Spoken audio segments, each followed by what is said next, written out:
توسلت بالأسماء وطه وأنبياء وخلفاء وشهداء كرام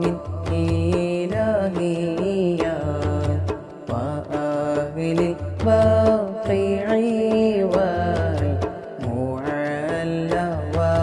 وبدرنا وأحد الحنين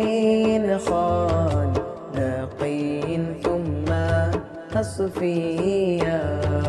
صلاة وتسليم